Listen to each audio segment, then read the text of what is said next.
So today we're going to be going over how to install a flush valve. And on the right side picture you have a little more of a standardized one with the handle. We got our angle stop identified there. That simply just shuts off the water to the flush valve. And on the left side we got a picture of all these different pieces and parts that go to the flush valve. And we're going to review how to install each of those pieces and what each of them are. Now, some things to make sure that are correct before you start installing your flush valve. Alright, if you're installing a toilet, you want to make sure that the stub out supply is 1 inch. And if you are doing a urinal, it needs to be 3/4. Alright, so make sure that the stub out supply is the correct size for the fixture that you're going to be installing. Alright, the next thing you need to avoid is the distance between the center of your spud and your stub out supply, and the distance for that needs to be 4 3/4. Now the reason for that is the flush valves are manufactured so that they can only reach a certain point for how they're put together, and we'll go over it in a little more detail, but it needs to be 4 3/4 because of that distance, that the way they're manufactured. Now it could be 4.5, but you want it to be right at 4 3/4. But just keep that in mind. So those are the things that need to be done correctly before you start installing your flush valve. So let's go into a little more detail about what the spud is.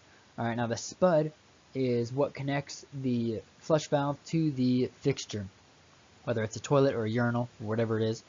And that spud is going to connect into the inlet supply of the toilet, for example, in this picture. So that spud, all that is connecting it is a small rubber seal, okay?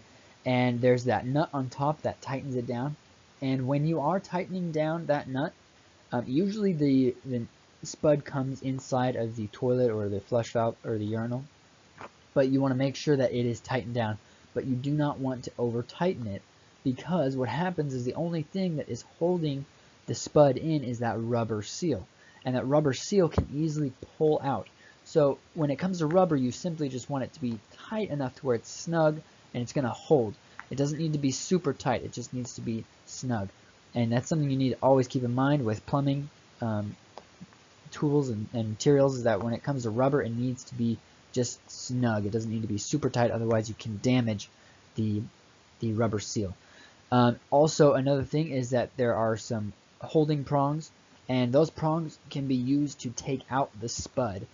And this, at the bottom, you have that's what it looks like upside down, but you can usually put something in there, like some pliers or something, to hold those prongs, and then that way you're able to tighten down your spud properly.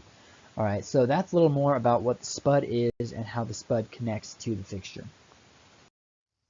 Okay, so now we're going to start building our flush valve, and we are going to start off with the angle stop. And something that we need to make sure that is very critical and very important is that our angle stop is aligned with our spud. Okay, and the reason why that's important is so that we do not have any leaks, because if our pipe is crooked, because the angle stop is stubbed out too far or too short, it could cause some leaks. Okay, so what we want to do is make sure that our spud and angle stop are perfectly lined up. So as you can see, we have our angle stop sitting right in the center of the spud, and what we are going to end up doing is taking a measurement from the wall to the spud and the angle stop to make sure we get the right measurement. So once we do all that and we get everything cut and put together, it'll look like what it is on the right side here, just so you have a visual of what we're trying to accomplish and what it's going to look like. So in order to make sure our angle stop is aligned and our flush valve is straight, we want to make sure that we figure out where the center of our spud and angle stop need to sit at, which is at 6 inches, which is shown on the left side. And we will need to double check that after we install our angle stop. Now we need to also keep in mind that our copper pipe is going to have a brass ring on it. And this brass ring will be soldered on to the copper, and that is how we will thread our Anglestop onto the copper supply. So we need to measure to the inside of the threads on our Anglestop, and on the left side it will be shown at 5 inches is where the inside of those threads will be.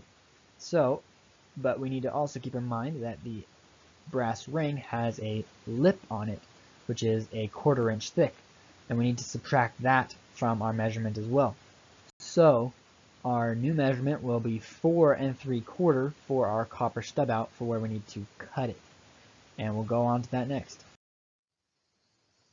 So here's our copper stub out.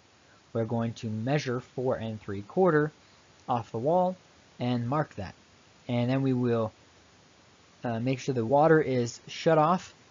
If there is any other way to drain the water, like maybe turning on a faucet or a hose bib, letting the water drain out of the system so that we are not dealing with lots of excess water coming out of our stub out. Okay, so make sure your water is drained, and then you will take your copper cutters and you will cut the pipe at 4 3/4.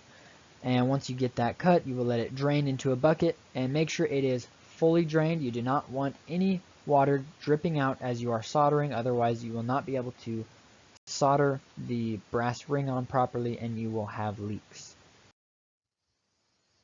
Now we're going to be soldering the brass ring onto the copper, and if you do not know how to solder, please visit my video on how to solder, and we're going to move on from there and we will be installing that brass ring. And once you put that ring on, it should measure at 5 inches to the end. Now in this picture it shows just past 4 3/4. Now the reason why that is because when it was cut too short. Now a trick for this is that as long as you're soldering properly, you are able to pull out that brass ring out to 5 inches. Now once you pull it out to 5 inches, then you can solder it. Okay? And as long as you have a good solder, you will not have any leaks. So this is just a trick for in case you do happen to cut it a little bit too short. But if you go more than a 1/4 inch, you may have some issues. So you don't want to pull it out too much more, but 1/8 of an inch is not very much, so you should not have any leaks.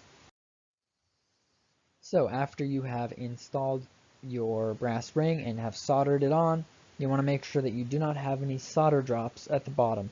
And the purpose of that is so that your beauty ring can slide onto the pipe.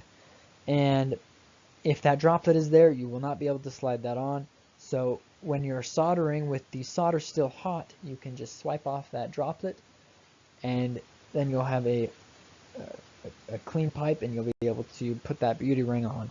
And in these other pictures, they show that we have a very good and clean solder joint, and that is exactly what you want it to look like. And you want to make sure your pipe is cleaned after you solder it. So this is that beauty ring, or that ring cover that is going to be going over the pipe. And that's the reason why you do not want that solder droplet to be on your brass ring, is so that you can slide this beauty ring on. So now we want to test out and make sure that everything is going to be well aligned. And like we said before, the center of our spud is going to be at 6 inches. So now you're just going to hand thread that brass, or the Anglestop, onto the brass ring and make sure that it is sitting at 6 inches. And as you can see, we are sitting right at 6 inches. And then we're going to take our beauty ring cover and we are going to put it up against the wall, and we are going to mark where we need to cut that ring, so that in that way that ring can fit over the pipe and completely cover it after we have been able to install our Anglestop as well. Now once we have all our measurements figured out, we can properly put sealant on our threads so that we can put on our Anglestop. And we're going to put a pipe sealant or a dope onto the threads, and then we will put tape over that sealant, so then that way we have a good strong seal between the Anglestop and our brass ring. And then we will put our beauty ring onto the pipe after it has been cut. And the best way to cut it is usually with a bandsaw, and you can use a hacksaw, but it will take some time, so be patient with it and make sure that it is straight. And if you do cut a little crooked, you can put the crooked side up against the wall, because that escutcheon will cover up that end of the ring. So once you get your escutcheon and your ring on, you're ready to thread on your Anglestop. And after you have put on your Anglestop, this is what it will look like. So you just want to make sure that it is threaded on very tightly, and you want to make sure that it is pointed at a 90-degree angle straight over to where your spud is at, and you want to make sure that it is straight. That is part of the making your flush valve straight, and you're just going to want to put a level on the side of that Anglestop to make sure it is straight. And then you're going to take off that cap of your Anglestop, and you will be able to access your shutoff regulator, and that can be adjusted later on, but you're going to want to turn it on to the off position, and it's just righty-tighty, lefty-loosey. So once you get that tightened up, you can turn on the water, make sure that you have no leaks, and then you can proceed to put together your flush valve. So do keep in mind that there are instructions on how to install this in the box usually, and if you need to, you can refer to that as well. Now, we do want to make sure that our spud is tightened down properly, but not too tight. And then over that spud, we will put a beauty ring, which is it's a larger ring that should be in the box, and it will sit over the spud, and it will sit loosely the whole time. So at the end, it will move around, but it's simply there just to cover that spud. So now we're going to work on the vertical extension, and it is going to have a rubber piece that is going to go into the top, as well as a ring for that so that it can tighten down. So here we have that rubber piece that will go into the vertical extension, and it has a little plastic insert that will go inside of it. And as you can see on the right side, it's going to be inside and engulfed around that rubber piece. So make sure you put those two together before you install it. And here we have that rubber piece once again, and it is going to be placed inside of the vertical extension piece. Now once we get that rubber piece put in, we will slide on our top nut, and we will put on our bottom nut, and the bottom nut will have two rings on it. One will be red and plastic, the other one will be rubber and black. And the red plastic ring is simply there to allow for that bottom nut to be able to spin and tighten down.